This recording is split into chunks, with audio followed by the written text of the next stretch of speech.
Here are my recommendations for things you should be doing at each level of the JLPT in terms of getting better at Japanese.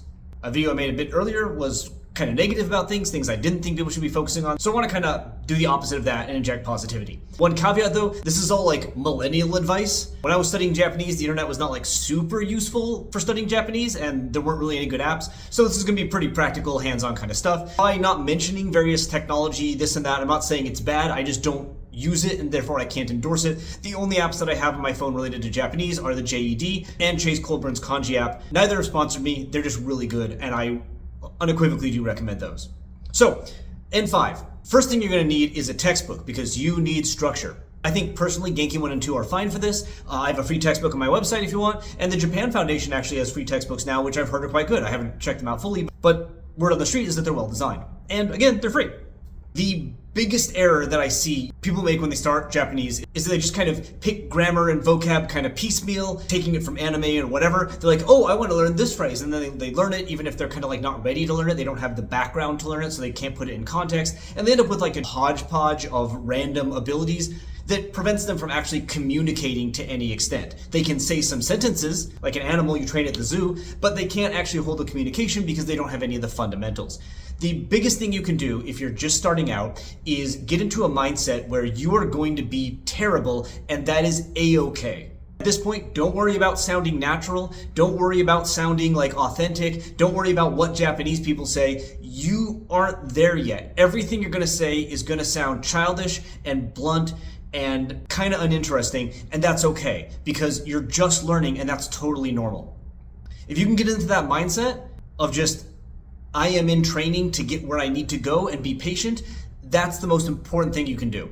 As for actual practice, besides just doing the stuff in the textbook, for speaking, pronunciation, etc., the key thing you really need to focus on right now is the fundamentals, things like getting your short vowels and your long vowels there, making it sure that when you read a Japanese word or when you read katakana words especially, you're pronouncing like all the sounds. It is a mostly phonetic writing system, so you'll follow it. And you can just do that by just like saying words out loud, even just putting them into like Google Translate and pushing the audio button. It's not terrible. It can help you, differentiate. Getting your mouth used to making the Japanese sounds, and most importantly, if you're a speaker of a language like English with a much larger vowel inventory than Japanese, most languages have a larger vowel inventory than Japanese, focusing on reducing the vowel sounds you make is also going to be really important.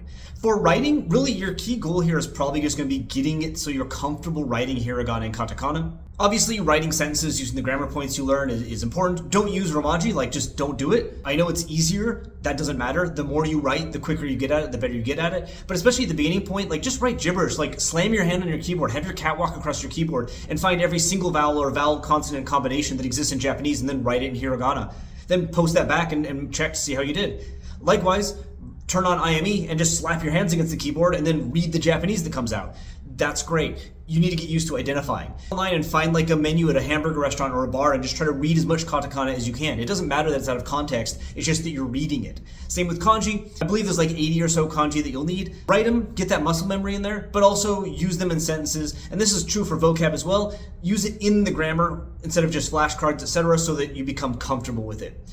Say you learn the word neko, use it. Don't just write neko over and over and over, that's good. If you want to write in kanji even for a little extra practice, I guess fine.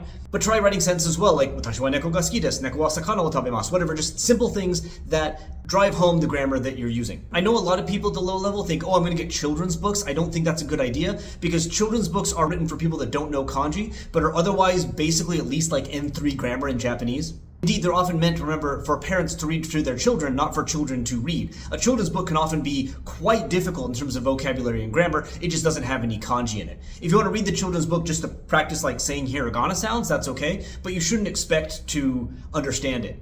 Listening is going to be your hardest bit because while there's very little written text aimed at you, there's even less like audio aimed at you.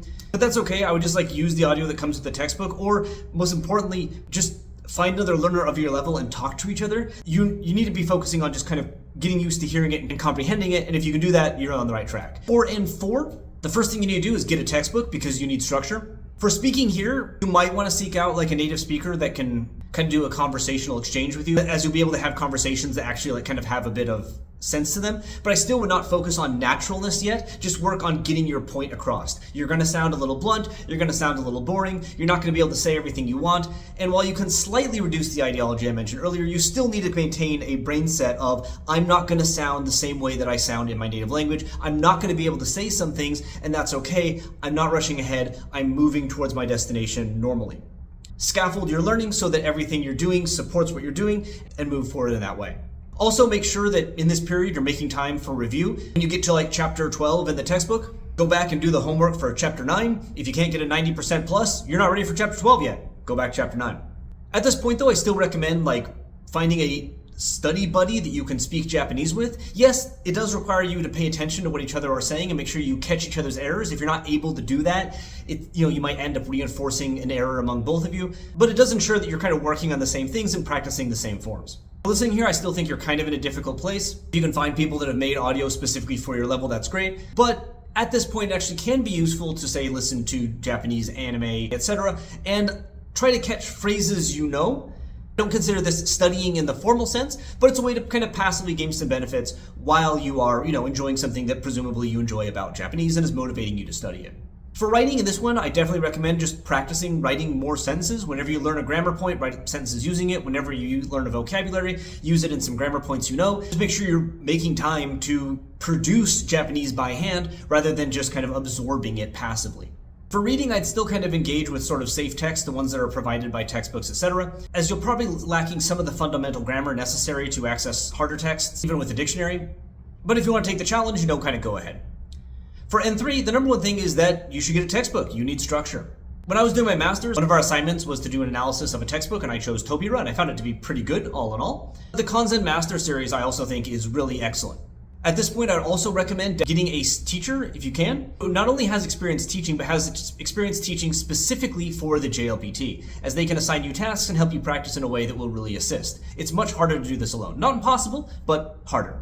N3 practice is when I think you can start engaging with natural Japanese media, etc., as a real kind of bonus to your study. For listening and reading, if you're watching TV shows, especially ones that are kind of aimed at a general audience or set in quote-unquote real life, like an office drama rather than, a fantasy story, you're going to be encountering a lot of grammar forms that you now really know. And when you encounter ones you don't, you'll probably have the fundamental basis there to build on, where you can look them up without kind of getting off track or learning things that are difficult to incorporate into the knowledge that you already have. For speaking, this is when I think you really benefit from finding a native speaker partner or an advanced speaker partner. And so if there's a way to have like a conversational exchange with someone who's learning English and has done so for a similar number of years compared to your Japanese, just conversations at cafes are really good at this point. This is when I think you really gain the ability to approach the challenge of entering a conversation where sometimes things you won't understand appear, but you're not so low level that will throw you completely off track. You can either guess what it means from context, or through just asking questions, learn grammar and vocab through the dialogue that you are having. Also, if you are someone who wants to really work on pitch accent, etc., this is kind of the point where you can do that because you have the fundamentals of other pronunciation ready for you.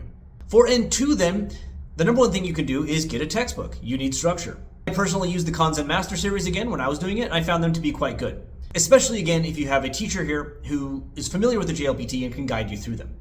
Because you explain things kind of only in Japanese, which is a blessing and a curse. But of course you can supplement that with English language resources about the same points as you go through.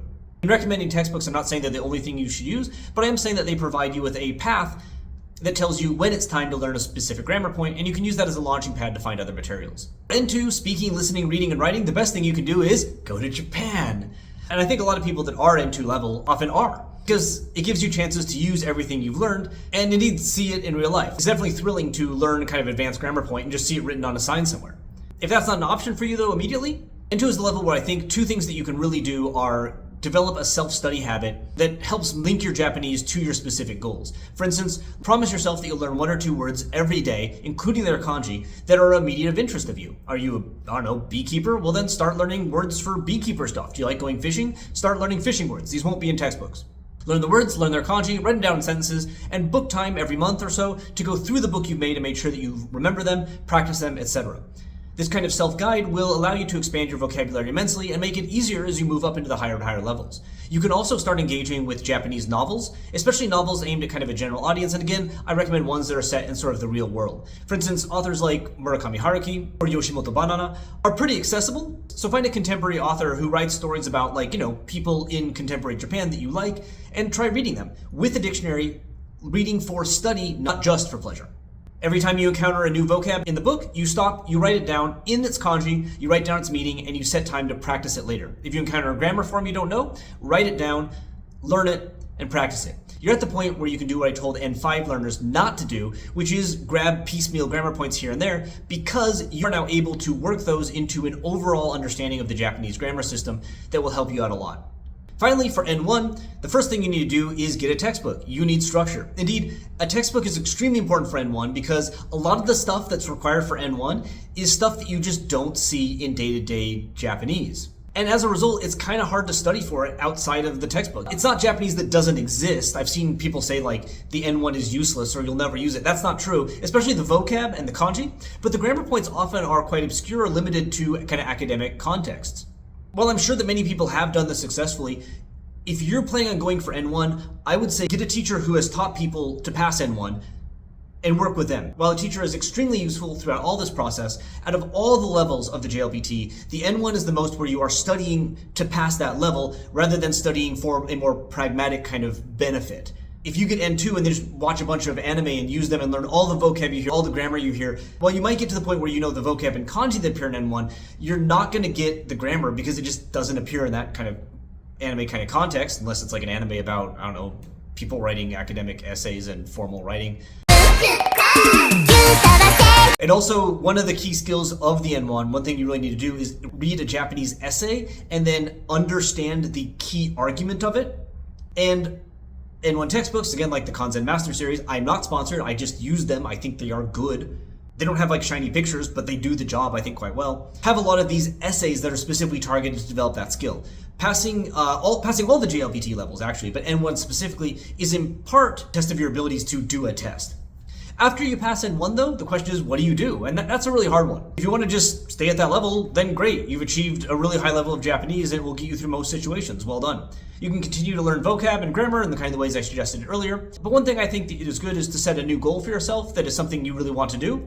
The first one I did was to read a novel cover to cover in Japanese, and I did. I didn't like the novel, but it was a useful practice, and I did feel a sense of accomplishment when I finished it. If you're more of a manga person, do it with manga, or try watching some Japanese anime without subtitles a few times. You can also aim to get like special Japanese skills. For instance, if you're interested in working in a Japanese business Japanese is kind of its own beast. I had Japanese friends at university who, close to graduation, started taking specific courses to learn how to speak business Japanese. So it's something that even Japanese people kind of find difficult at times. And those are out there as well. Whatever you do, I recommend that you just kind of embrace the freedom of you have achieved the highest level of the basic test. So start viewing yourself as not a Japanese learner. Yes, learning is eternal and we always learn until we die and we always need to have the heart and mind of a scholar. Yes, I agree with that, but also view yourself as a Japanese user, so go out and use for whatever purpose that is. You are free. Enjoy. Embrace it. There you go. That's my advice. If it sucks, ignore it.